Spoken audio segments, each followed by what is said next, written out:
All glory to Sri Guru and Gauranga, Raja Vidya, the King of Knowledge, His Divine Grace, A.C. Bhaktivedanta Swami Prabhupada, Founder Acharya, International Society for Krishna Consciousness.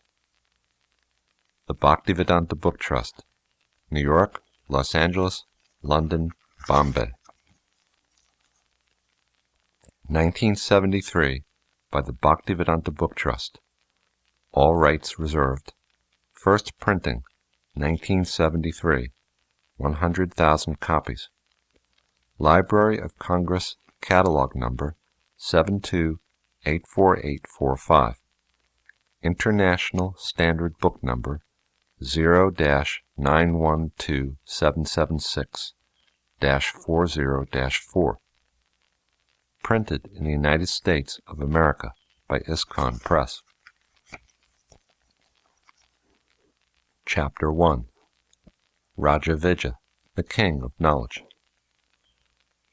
Shri Bhagavan Uvacha Idam Tu Te Guyatamam Pravakshami Anasuyave Jnanam Vijnana Sahitam Yaj Gyatva Mokshase Shubat. The Supreme Lord said, My dear Arjuna, because you are never envious of me, I shall impart to you this most secret wisdom, knowing which you shall be relieved of the miseries of material existence. Bhagavad Gita, 9th chapter, verse 1. The opening words of the 9th chapter of Bhagavad Gita indicate that the Supreme Godhead is speaking. Here, Sri Krishna is referred to as Bhagavan. Bhaga means opulences, and Van means one who possesses. We have some conception of God, but in the Vedic literature there are definite descriptions and definitions of what is meant by God, and what is meant is described in one word, Bhagavan. Bhagavan possesses all opulences, the totality of knowledge, wealth, power, beauty, fame, and renunciation. When we find someone who possesses these opulences in full, we are to know that he is God. There are many rich, wise, famous, beautiful, and powerful men, but no one man can claim to possess all these opulences. Only Krishna claims to possess them in totality. Bhoktaram yagya tapasam sarva loka maheshvaram suridam sarva bhutanam gyatva mam shantim richati. The sages, knowing me as the ultimate purpose of all sacrifices and austerities, the Supreme Lord of all planets and demigods, and the benefactor and well-wisher of all living entities, attain peace from the pangs of material miseries. Bhagavad Gita, 5th chapter, verse 29. Here, Krishna proclaims that he is the enjoyer of all activities and the proprietor of all planets. Sarva Loka Maheshvaram. An individual may possess a large tract of land, and he may be proud of his ownership, but Krishna claims to possess all planetary systems. Krishna also claims to be the friend of all living entities. Suridam Sarvabhutanam. When a person understands that God is the proprietor of everything, the friend of everyone, and the enjoyer of all, he becomes very peaceful. This is the actual peace formula. No one can have peace as long as he thinks, I am the proprietor. Who is capable of claiming proprietorship? Only a few hundred years ago, the Red Indians were considered to be the proprietors of America. Today, we, in our turn, are claiming that proprietorship. But in 400 or 1,000 years, perhaps, someone else will come to claim the same. The land is here, and we come here, and falsely claim ourselves to be the proprietors of it.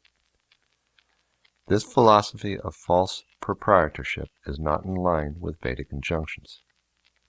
Sri Ishopanishad states that everything animate or inanimate that is within the universe is controlled and owned by the Lord. Ishavasyam idam sarvam. The truth of this statement is factual, but under illusion we are thinking that we are the proprietors. In actuality, God owns everything, and therefore He is called the richest. Of course, there are many men who claim to be God. In India, for instance, at any time, one has no difficulty in finding at least 12 people claiming to be God. But if you ask them if they are the proprietor of everything, they find this difficult to answer. This is a criterion by which we can understand who God is. God is the proprietor of everything, and being so, He must be more powerful than anyone or anything else. When Krishna was personally present on this earth, no one could conquer Him. There is no record of His ever having lost a battle. He belonged to a Kshatriya warrior family, and the Kshatriyas are meant to give protection to the weak. As far as His opulence is concerned, He married 16,108 wives. Every wife had her own separate palace, and Krishna expanded Himself 16,108 times in order to enjoy them all. This may seem difficult to believe, but it is stated in Srimad Bhagavatam, and the great sages of India recognize this as scripture and recognize Krishna as God. In the first verse of this 9th chapter, by the word Guyatamam, Sri Krishna intimates that He is imparting the most confidential knowledge to Arjuna. Why is He proclaiming this to Arjuna? It is because Arjuna is anasuyu, non-envious. In the material world, if someone is greater than us, we are envious. We are not only envious of one another, but of God. Also, when Krishna says, "I am the proprietor," we disbelieve it. But this is not the case with Arjuna, who listens to Krishna without envy. Arjuna does not cavil with Krishna, but agrees with whatever he says. This is his special qualification, and this is the way of understanding Bhagavad Gita. It is not possible to understand what God is by our own mental speculations. So we have to hear, and we have to accept. Because Arjuna is not envious, Krishna speaks this special knowledge to him. This is not only theoretical knowledge, but practical knowledge. Vijnana Sahitam. Whatever knowledge we receive from Bhagavad Gita should not be taken for sentimentality or fanaticism. The knowledge is both jnana and vijnana, theoretical wisdom and scientific knowledge. If one becomes well versed in this knowledge, liberation is certain. Life in this material world is by nature inauspicious and miserable. Moksha means liberation, and the promise is that by dint of understanding this knowledge, one will attain liberation from all miseries. It is important, then, to understand what Krishna says about this knowledge. Raja Vidya Raja Guyam Pavitram Idam Uttamam Pratyaksha Vagamam Dharmyam Sasukam Kartum Avyayam. This knowledge is the king of education, the most secret of all secrets. It is the purest knowledge, and because it gives direct perception of the self by realization, it is the perfection of religion. It is everlasting, and it is joyfully performed. Bhagavad Gita, 9th chapter, verse 2. According to Bhagavad Gita, the topmost knowledge, Raja Vidya Raja Guyam, is Krishna consciousness. Because in Bhagavad Gita we find that the symptom of one who is actually in knowledge is that he has surrendered unto Krishna. As long as we go on speculating about God but do not surrender, it is understood that we have not attained the perfection of knowledge. The perfection of knowledge is Bahunam Janmanam Ante Gyanavan Mam Prapadyate Vasudeva Sarvam Iti Sa Mahatma Sadurlabha. After many births and deaths, he who is actually in knowledge surrenders unto me, knowing me to be the cause of all causes and all that is. Such a great soul is very rare. Bhagavad Gita 7, chapter verse 19. As long as we do not surrender, we cannot understand God.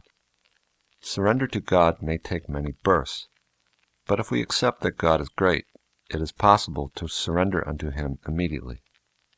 But generally, this is not our position in the material world. We are characteristically envious, and consequently think, "Oh, why should I surrender unto God? I am independent. I shall work independently." Therefore, in order to rectify this misgiving, we have to work for many births. In this regard, the name of Krishna is especially significant.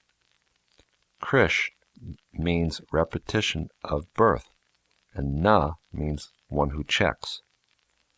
Our repetition of birth can be checked only by God. No one can check his repetition of birth and death without the causeless mercy of God. The subject matter of the 9th chapter is Raja Vidya. Raja means king, and Vidya means knowledge. In ordinary life, we find one person king in one subject, and another in another subject. This knowledge, however, is sovereign over all others, and all other knowledge is subject or relative to it. The word Rajaguyam indicates that this sovereign knowledge is very confidential, and the word Pavitram means that it is very pure. This knowledge is also Uttamam. Ud means transcend, and Tama means darkness. And that knowledge which surpasses this world, and the knowledge of this world, is called Uttamam. It is the knowledge of light, and darkness has been separated from it. If one follows this path of knowledge, he will personally understand how far he has progressed down the path of perfection. Pratyaksha-vagamam dharmyam. Sasukham kartum indicates that this knowledge is very happy and joyful to execute, and avyayam indicates that this knowledge is permanent. We may work in this material world for education or riches, but these things are not avyayam, for as soon as this body is finished, everything else is also finished. With death, our education, advanced degrees, bank balances, family, everything are all finished. Whatever we're doing in this material world is not eternal.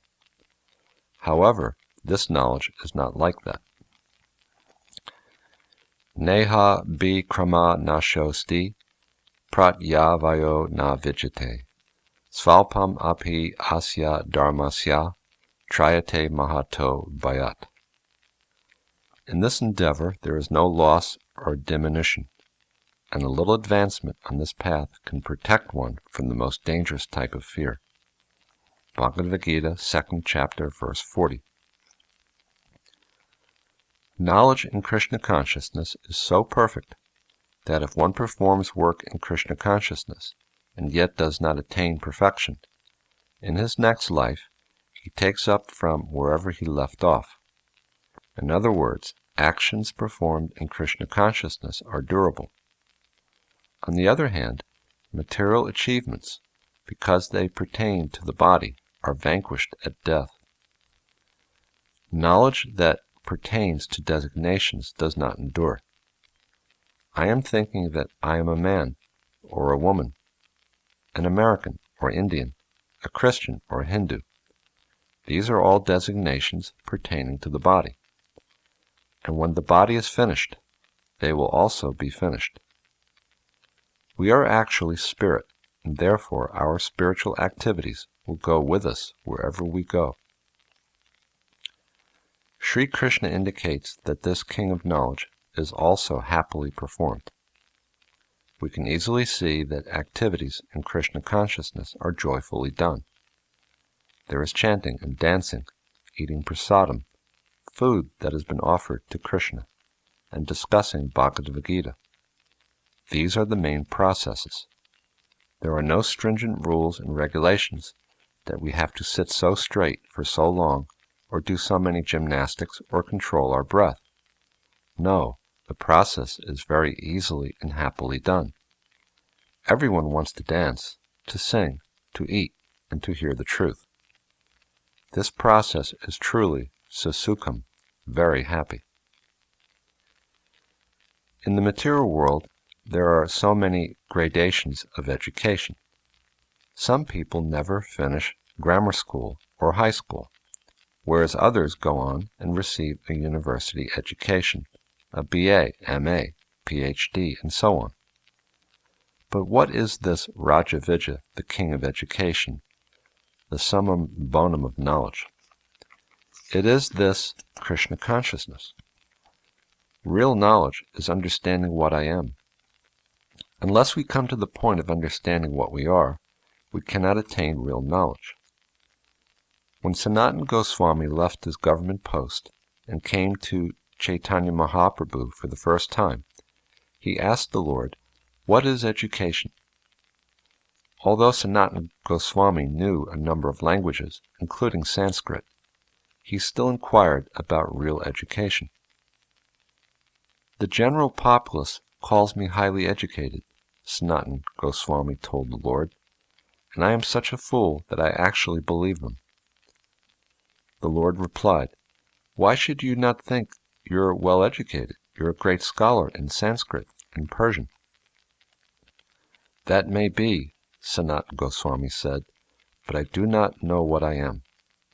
He then went on to tell the Lord, "I do not wish to suffer, but these material miseries are forced upon me. I neither know where I've come from nor where I'm going, but people are calling me educated. When they call me a great scholar, I am satisfied, but in truth I am such a great fool that I know not what I am." Sanatana Goswami was actually speaking for all of us, for this is our present situation. We may be proud of our academic education, but if asked what we are not able to say. Everyone is under the conception that this body is the self, but we learn from Vedic sources that this is not so. Only after realizing that we are not these bodies can we enter into real knowledge and understand what we actually are. This, then, is the beginning of knowledge. Raja Vidya may be further defined as not only knowing what one is, but acting accordingly. If we do not know who we are, how can our activities be proper? If we are mistaken about our identity, we will also be mistaken about our activities. Simply knowing that we are not these material bodies is not sufficient. We must act according to the conviction that we are spiritual. Action based on this knowledge, spiritual activity, is work in Krishna consciousness. This kind of knowledge may not seem to be so easily attainable, but it is made very easy by the mercy of Krishna and Lord Chaitanya Mahaprabhu, who made this knowledge easily available through the process of chanting Hare Krishna, Krishna Krishna, Hare Hare, Hare Rama, Ram Ram, Hare Hare. Chaitanya Mahaprabhu divided the living entities into two major categories: those that are moving and those that are not moving. Trees, grass, plants, stones, etc. do not move because they do not have sufficiently developed consciousness. Their consciousness is there, but is covered. If a living being does not understand his position, he is stone-like, although dwelling in a human body. The living entities, birds, reptiles, animals, insects, human beings, demigods, etc., number over 8 million species, and of these, a very small number are human beings. Lord Chaitanya further points out that out of 400,000 species of human beings, some are civilized, and out of many civilized persons, there are only a few who are devoted to the scriptures. In the present day, most people claim to be devoted to some religion, Christian, Hindu, Muslim, Buddhist, etc. But in fact, they do not really believe in the scriptures. Those who do believe in the scriptures are, by and large, attached to pious philanthropic activities. They believe that religion means jaga, sacrifice, dana, charity, and tapas, penance. One who engages in tapasya undertakes voluntarily very rigid regulations, such as brahmachari students, celibates, or sannyasis, renounced order, undertake. Charity means voluntarily giving away one's material possessions. In the present age, there is no sacrifice, but from historical literatures like the Mahabharata, we get information that kings perform sacrifices by distributing rubies, gold, and silver. Yajna was primarily for kings, and charity, on a much smaller scale, was meant for householders. Those who actually believe in scriptures usually adopted some of these principles. But generally in this age, people simply say that they belong to a religion, but in actuality do nothing. Out of millions of such people, a very small number actually perform charity, sacrifice, and penance.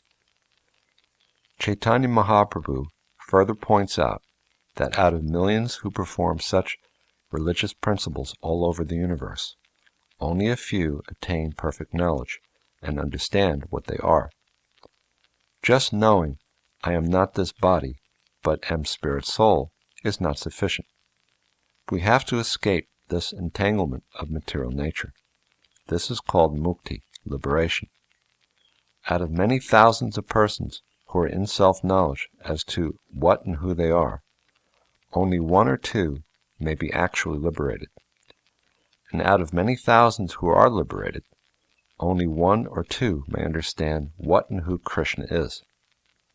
So understanding Krishna is not such an easy job. Thus, in this age of Kali, an age characterized by ignorance and chaos, liberation is out of the reach of practically everyone. One has to go through the whole ordeal of becoming civilized, then religious, then one has to perform charities and sacrifices and come to the platform of knowledge, then to the stage of liberation, and finally, after liberation, to the understanding of what Krishna is. This process is also indicated in Bhagavad Gita. Brahma bhuta prasanatma na shochati na kankshati sama sarveshu bhuteshu mad bhaktim labhate param. One who is thus transcendently situated at once realizes the Supreme Brahman. He never laments or desires to have anything. He is equally disposed to every living entity. In that state he attains pure devotional service unto me. Bhagavad Gita 18th chapter verse 54. These are the signs of liberation. The first symptom of one who is liberated is that he is very happy. It is not possible to find him morose, nor does he have any anxiety. He never frets. This thing I don't have, oh, I must secure this thing, oh, this bill I have to pay, I have to go here, there. One who is liberated has no anxieties at all. He may be the poorest man in the world, but he neither laments nor thinks that he is poor. Why should he think that he is poor? When we think that we are these material bodies, and that we have possessions to go with them, then we think that we are poor or rich. But one who is liberated from the material conception of life has nothing to do with possessions or lack of possessions. I have nothing to lose and nothing to gain, he thinks. I am completely separate from all this. Nor does he see anyone else as rich or poor, educated or uneducated, beautiful or ugly, etc. He does not see any material dualities, for his vision is completely on the spiritual platform, and he sees that every living entity is part and parcel of Krishna. Thus, seeing all entities in their true identity, he tries to take them back to Krishna consciousness. His viewpoint is that everyone, whether he be Brahmin or Shudra, black or white, Hindu, Christian, or whatever, should come to Krishna consciousness. When one is situated in this way, then Mad Bhaktim Labhate Param, he becomes eligible for becoming a pure devotee of Krishna's. Practically speaking, this process is not very easy in this age of Kali. In Srimad Bhagavatam, a description is given of the people of this age. Their duration of life is said to be very short. They tend to be phlegmatic and slow, and to sleep a great deal. And when they're not sleeping, they are busy earning money. At the most, they only have 2 hours a day for spiritual activities. So what is the hope for spiritual understanding? It is also stated that even if one is anxious to make spiritual progress, there are many pseudo-spiritual societies to take advantage of him. People are also characterized in this age as being unfortunate. They have a great deal of difficulty meeting the primary demands of life: eating, defending, mating, and sleeping, necessities which are met even by the animals. Even if people are meeting these necessities in this age, they are always anxious about war, either defending themselves from aggressors or having to go to war themselves. In addition to this, there are always disturbing diseases and economic problems in Kali Yuga. Therefore, Lord Krishna considered that in this age, it is impossible for people to come to the perfectional stage of liberation by following the prescribed rules and regulations.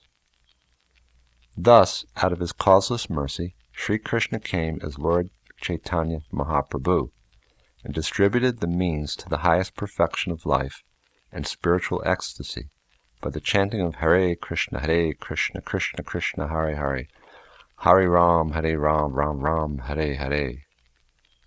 This process of chanting is most practical, and it does not depend on whether one is liberated or not, or whether one's condition is conducive to spiritual life or not.